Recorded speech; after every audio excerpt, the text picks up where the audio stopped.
Salut à tous, dans cette vidéo on va parler de la triste fin de vie de Marie Laforêt qui se savait condamnée. En effet, elle est décédée en 2019 d'un cancer des os qui s'était généralisé.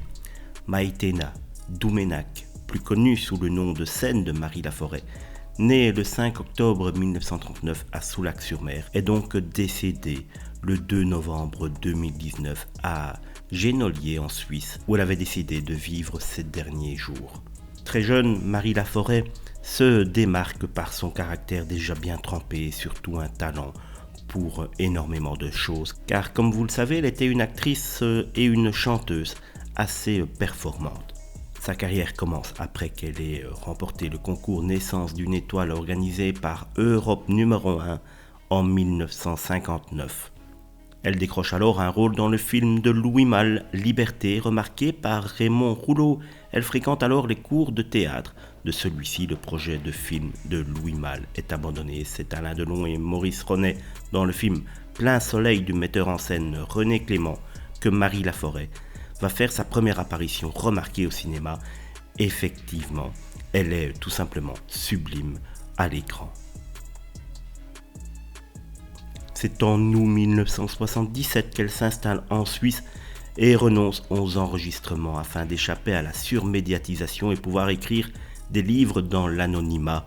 Depuis lors, elle vit en Suisse, en tout cas, elle vivait jusqu'en 2019. En 1961, Marie Laforêt épouse le réalisateur Jean-Gabriel Albicocco. Entre 65 et 67, elle a pour compagnon Judas Azuelos, un homme d'affaires d'origine juive marocaine dont elle a 2 enfants. Lisa, née en 1965, réalisatrice de plusieurs films très connus, et Jean-Mehdi Abraham Azuelos, né en 1967. C'est en 1971 qu'elle épouse Alain Kahn Schreiber, homme d'affaires et collectionneur d'art dont elle a un 3e enfant, Ève-Marie Déborah. Et quelques mois après la mort de Marie Laforêt, les raisons exactes donc de son décès ont été rendues publiques par sa 2e fille, Déborah Kahn Schreiber, âgée de 46 ans. Elle est sortie à ce moment-là du silence dans les colonnes de gala. Et lors de cette interview, elle a assuré que sa mère était très sereine dans le rapport qu'elle entretenait avec la mort.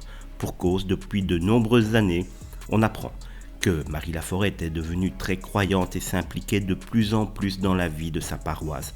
Elle venait à la messe tous les dimanches et écrivait au père qui faisait les sermons à ce moment-là pour lui donner son point de vue, a-t-elle révélé 2 mois avant de rendre son dernier souffle. La chanteuse se savait déjà condamnée. Elle était très sereine sur le sujet parce que très chrétienne, très croyante. Si Marie Laforêt savait qu'elle allait mourir dans les prochaines semaines, c'est parce qu'elle était consciente que la maladie dont elle souffrait était tout simplement incurable. Ma mère souffrait d'un cancer des os qui s'était généralisé, a ainsi confié sa fille. Elle le souffrait sur les derniers moments, mais elle est restée digne jusqu'au bout. Près d'1 an après sa mort, un livre recueil de textes de Marie Laforêt est sorti. Alors qu'elle avait ces textes dans sa tête depuis de nombreuses années, elle avait commencé à l'écrire en 2015. Sa fille raconte encore qu'au début, elle pensait être encore de ce monde pour pouvoir le faire publier et en assurer la promotion elle-même. Comme je travaillais dans l'édition, on en avait déjà parlé. Et puis, au moment où c'était vraiment la fin, elle a dit à Jean-Mehdi, mon frère, qu'elle voulait que je m'en occupe. Nous avons pris cela comme une promesse à lui faire.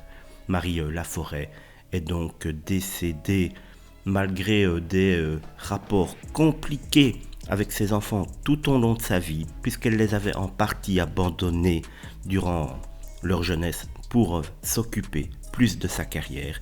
Elle a donc fini ses vieux jours, elle a fini ses derniers jours entourée de ses proches, ayant fait la paix avant de s'en aller pour l'au-delà.